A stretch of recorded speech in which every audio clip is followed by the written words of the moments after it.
Entre los pueblos de Valdeolmo y San Letargo hay un puente, de piedra antigua, sin barandales visibles y cubierto siempre por una niebla densa que parece nacer de la misma tierra.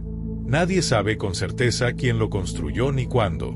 No figura en ningún mapa moderno, y, sin embargo, todo el mundo parece recordarlo. Más aún, todos aseguran haberlo cruzado alguna vez. Pero cuando se les pregunta qué ocurre durante ese cruce, todos se quedan en silencio, mirando hacia el horizonte, como si hubieran olvidado algo vital, algo que no debería haberse perdido. Mateo Beltrán era un historiador del olvido. Eso decía su tarjeta de presentación, escrita en tinta negra sobre papel hueso. Vivía en Valdeolmo desde hacía 6 años, en una casa de piedra con techo de pizarra, al final de una calle sin nombre. Había llegado por curiosidad, buscando pequeños pueblos con leyendas orales que no estuvieran digitalizadas, que no tuvieran eco en la web. Quería estudiar las grietas en la memoria colectiva. Los silencios.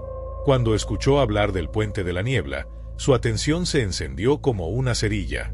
Todo el mundo dice haberlo cruzado. Nadie sabe lo que pasa dentro, le había dicho la bibliotecaria de Valdeolmo, una anciana llamada Jacinta, mientras le servía una infusión en una taza de porcelana antigua. Solo te das cuenta cuando estás del otro lado, como si el tiempo se arrancara de sí mismo. Mateo lo había tomado como una hipérbole rural, pero la idea se quedó con él, retorciéndose como una raíz en la tierra. A la semana, ya había llenado una libreta entera con testimonios. Un niño que recordaba entrar en la niebla y despertar en su casa, sin saber cómo regresó. Una mujer que lo cruzaba todos los meses para visitar a su madre, pero no podía describir una sola imagen del trayecto. Un anciano que afirmaba haber escuchado su propio nombre susurrado dentro de la niebla, pero al buscar la voz, no encontró nada. Mateo comenzó a obsesionarse. Las libretas se apilaban en su estudio. Dibujaba el puente una y otra vez. Soñaba con él. Cada noche, en sus sueños, veía la niebla moverse como un ser vivo, estirándose, susurrando. Fue entonces cuando decidió cruzarlo él mismo. Una mañana de otoño, con la niebla espesa como leche vieja, Mateo se plantó frente al puente. Tenía una grabadora encendida en el bolsillo de su abrigo, una linterna y una cuerda amarrada a su cintura, el otro extremo sujeto a un árbol cercano. Quería tener una línea de regreso. El primer paso fue firme. La piedra del puente estaba húmeda, cubierta de musgo resbaladizo. La niebla lo envolvió al segundo paso. Al tercero, la cuerda se tensó. Al cuarto, se soltó. Mateo no recordaba haberla desatado. Cuando llegó al otro lado, estaba en San Letargo, parado frente a la estatua de un ángel sin rostro. Eran las 6 de la tarde. Había entrado al puente a las 8 de la mañana. Tenía 13 mensajes en el móvil. Todos de Jacinta. ¿Dónde estuviste?, preguntó con la voz rota cuando él la llamó. Estuviste desaparecido. Mateo volvió a casa, temblando. La grabadora seguía encendida. Al reproducirla, solo escuchó una respiración lenta, profunda, como la de alguien dormido. Pero no era suya. Él no respiraba así. Las noches siguientes fueron un tormento. Mateo escuchaba voces en la niebla cada vez que se acercaba a una ventana. Voces que sabían cosas que él había olvidado, nombres de infancia, canciones que su madre tarareaba, una carta que nunca envió a su primer amor. Una noche, se despertó con tierra bajo las uñas y barro en los pies. No recordaba haber salido, pero la puerta estaba abierta. Afuera, solo niebla. Volvió a cruzar el puente. No por voluntad. Se encontró caminando hacia él como si algo lo guiara. Llevaba la grabadora en una mano y una vela encendida en la otra. Cuando entró, la luz desapareció. Esta vez, no volvió por días. Cuando Mateo despertó, estaba en un cuarto que no reconocía. Las paredes eran de piedra, húmedas. Había velas encendidas en los bordes, y en el centro de la sala, un espejo cubierto por una sábana negra. En su pecho, una nota escrita con su propia letra. No te mires. Mateo ignoró el aviso. Levantó la sábana. El espejo no devolvía su reflejo. Devolvía una versión más joven, más feliz Y luego, otra. Una versión suya que gritaba, atrapada, arañando desde dentro. Cerró los ojos. Cuando los abrió, estaba otra vez en Valdeolmo, frente a su casa. Era de noche. Tenía barba de semanas. Había perdido peso. La grabadora colgaba rota de su cinturón. En su cuaderno más reciente, la última página estaba escrita con letra frenética. El puente no conecta lugares. Conecta tiempos.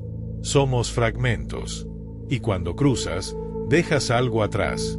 Siempre. Cada vez. Mateo descubrió algo más. San Letargo estaba cambiando. Las personas que vivían allí comenzaban a olvidar más cosas. Pequeñas al principio, fechas, nombres, palabras. Luego, rostros. Después, a sí mismos. Eran como marionetas que aún caminaban, pero no sabían por qué. Uno de ellos, un viejo llamado Isandro, lo miró un día con ojos huecos y dijo: «La niebla se está comiendo las memorias para crear otra cosa.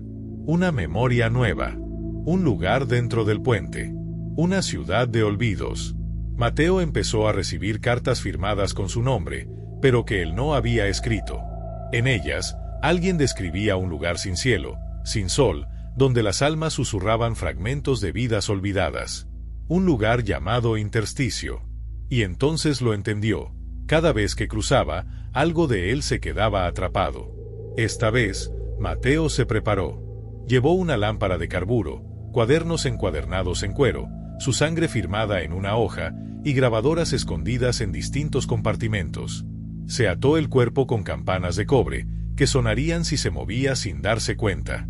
Entró al puente con los ojos abiertos. La niebla no lo tragó esta vez. Se abrió. Y detrás, el intersticio. Era una ciudad rota hecha de pasillos que se movían. Las puertas se abrían a recuerdos de personas desconocidas.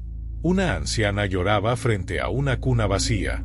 Un niño dibujaba a un padre que nunca conoció.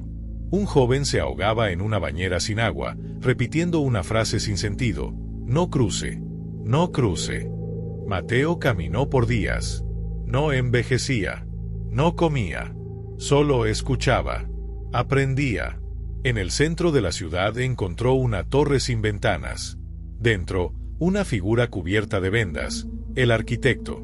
«¿Qué eres?», preguntó Mateo. «Soy lo que queda cuando todos olvidan». «¿Y el puente?». «El puente es mi lengua. Ustedes caminan sobre mis palabras.